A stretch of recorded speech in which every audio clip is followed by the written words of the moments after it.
കാണൂ നിങ്ങളുടെ ഇഷ്ട പരമ്പരകൾ എക്സ്ക്ലൂസീവായി സൺ നെക്സ്റ്റ് ആപ്പിലൂടെ തികച്ചും ഫ്രീ ആയി. ഇപ്പോഴേ ആപ്പ് ഡൗൺലോഡ് ചെയ്യൂ.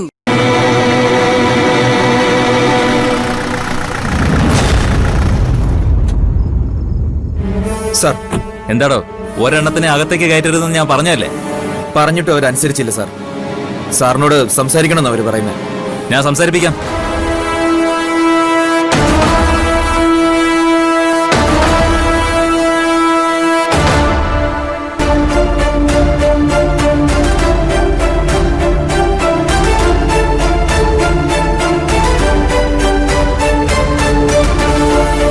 മര്യാദയ്ക്ക് എല്ലാവരും ഇവിടെ നിന്ന് പൊയ്ക്കോ. പോലീസ് സ്റ്റേഷന്റെ പ്രവർത്തനം തടസ്സപ്പെടുത്തിയ എന്റെ നടപടി അല്പം രൂക്ഷമായിരിക്കും. സർ, ഞങ്ങളുടെ കൂട്ടത്തിൽ ഒരാൾ പരാതി പറയാൻ വന്നപ്പോ സാർ അയാളെ തല്ലി ചതച്ചല്ലോ. സാർ കേസ് അന്വേഷിച്ചിട്ട് എന്തായി? ആ നരേന്ദ്രനെ ഇതുവരെ പിടിച്ചോ സാർ? ഞങ്ങളുടെ മുതലിന് എന്തെങ്കിലും ഒരു പരിഹാരം കണ്ടെത്തിയോ? അതൊക്കെ നിന്നോട് വിശദീകരിച്ചിട്ട് എന്തിനാ? അന്വേഷണ റിപ്പോർട്ടും കൊണ്ട് ഞാൻ പോവേണ്ടത് മേലുദ്യോഗസ്ഥന്മാരുടെ അടുത്തേക്കാ, അല്ലാതെ നിന്റെ അടുക്കളയിലേക്കല്ല. സാറ് സൂക്ഷിച്ച് സംസാരിക്കണം.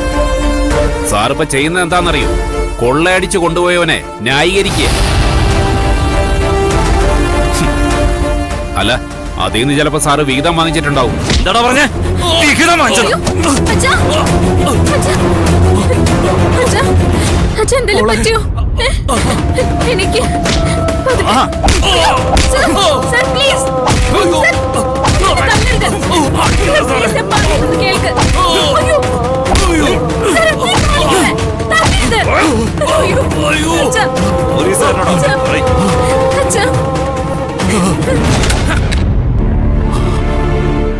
സാറേ, വൃത്തിയോട് കാണിച്ചോണ്ടല്ലോ. ഞങ്ങൾക്കും അറിയാം എന്താ ചെയ്യേണ്ടതെന്ന്. എന്നാ നീ ചെയ്ത് കാണിക്കടാ, ചെയ്ത് കാണിക്കാം. സാറേ വേണ്ട, ഇതെന്റെ അപ്പനാ. മാറങ്ങോട്ട്. സാറേ, നിങ്ങൾ ഈ കാണിക്കുന്ന അനീതിയാണ്.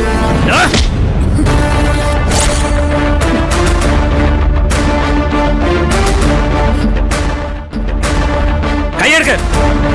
വേണ്ട സാറേ, ഇനി ഇതിൽ ഒരാളെ പോലും സാർ തൊടില്ല. തൊട്ടാ സാറിന്റെ പേരിൽ ഞങ്ങക്ക് കംപ്ലൈന്റ് ചെയ്യാൻ ഒരുപാട് സ്ഥലങ്ങളുണ്ട്.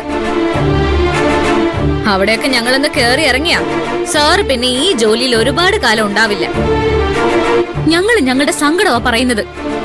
അത് മനസ്സിലാക്കാൻ സാറിന് പറ്റുന്നില്ലെങ്കിൽ എന്റെ അച്ഛൻ പറയുന്ന സത്യം. സാറിനും ഇതിൽ പങ്കുണ്ട്. അതെ, എനിക്കും ഇതിൽ പങ്കുണ്ട്. എന്തായാലും നീ വലിയ വലിയ ഓഫീസർമാരുടെ അടുത്തേക്ക് പോകാൻ പോവല്ലേ? കംപ്ലൈന്റ് കൊടുക്കുമ്പോ നീ അതും കൂടി അങ്ങ് എഴുതി ചേർക്ക്.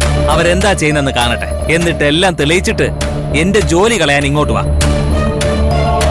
ഒരു കാര്യം ഞാൻ പറഞ്ഞേക്കാം, ഇവിടെ നിന്ന് ഇറങ്ങി പോകുമ്പോ മറന്നേക്കണം എല്ലാം. അല്ലെങ്കിൽ ഓരോന്നോരോന്നിനായിട്ട് പിടിച്ചു കൊണ്ടുവന്ന് ഇതിനകത്തിട്ടിട്ട് എല്ലാത്തിന്റെ നട്ടല് ഞാൻ ചവിട്ടി പൊട്ടിക്കും. ഇറങ്ങിപ്പോ.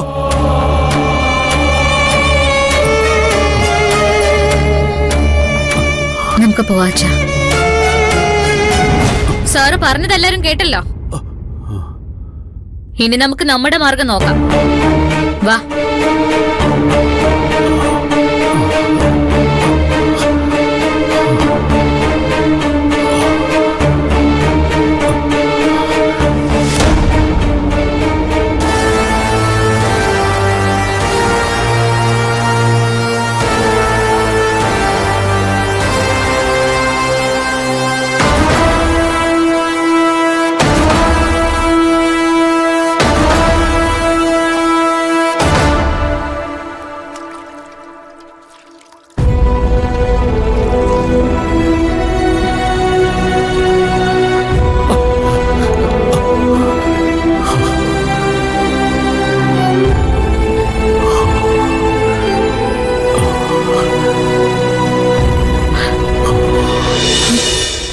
വല്ലാണ്ട് വേദനയുണ്ടോ സുദേവ?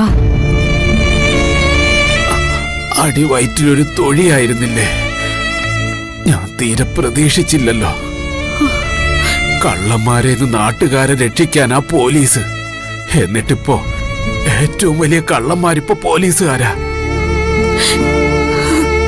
ചേച്ചി, പോലീസ് സ്റ്റേഷനിൽ ചെല്ലുന്ന ആളുകളെ തല്ലാൻ പാടില്ല എന്നല്ലേ ഇപ്പോഴത്തെ നിയമം? നിയമം അനുസരിച്ചാണ് അവർ പ്രവർത്തിക്കുന്നതെങ്കിൽ അവിടെ പോകേണ്ട കാര്യം തന്നെ ഉണ്ടാവില്ലായിരുന്നല്ലോ. അച്ഛാ മെല്ലെ.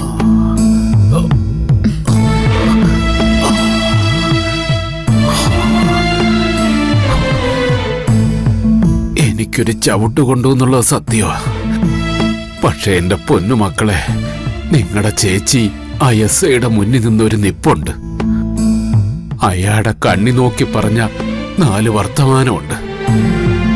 തിരിച്ചു പോരുമ്പോ എല്ലാരും പറഞ്ഞത് അതിനെക്കുറിച്ചാ.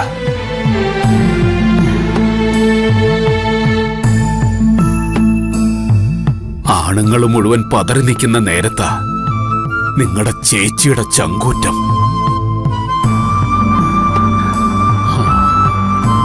അയ്യോ, മുത്തശ്ശി,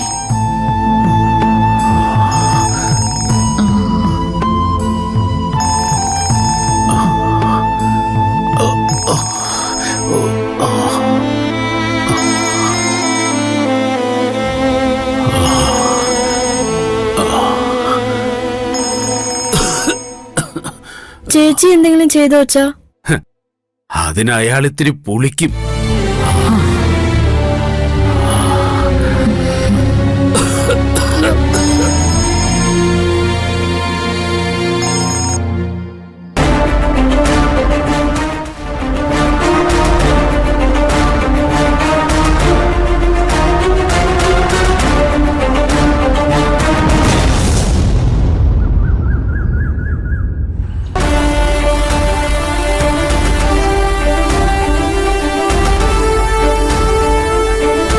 നിങ്ങളോട് ആരാ ഇങ്ങോട്ട് വരാൻ പറഞ്ഞത്?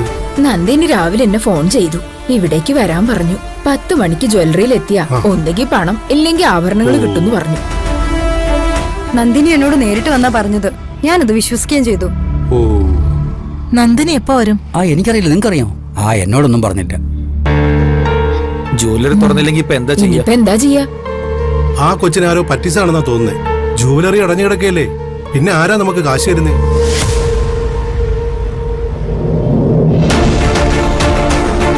നന്ദിനി, നീ എന്താ വൈകിയേ? ഞങ്ങൾ വന്നിട്ട് സമയം എത്രയെന്ന് അറിയോ? ജ്വല്ലറി ആണെങ്കിൽ തുറന്നിട്ടില്ല. പിന്നെ ആരാ ഞങ്ങൾക്ക് കാശ് തരണേ? ചേച്ചി ഒന്ന് സമാധാനിക്കേ, കാശ് കിട്ടും. അതെങ്ങനെ? ഇതാരാ തുറക്കുന്നത്? ജ്വല്ലറി തുറക്കും. പക്ഷെ അതിനു മുൻപ് ചില ആളുകളും കൂടി എത്താനുണ്ട്. ദാ വരാനുള്ളവര് വന്നു.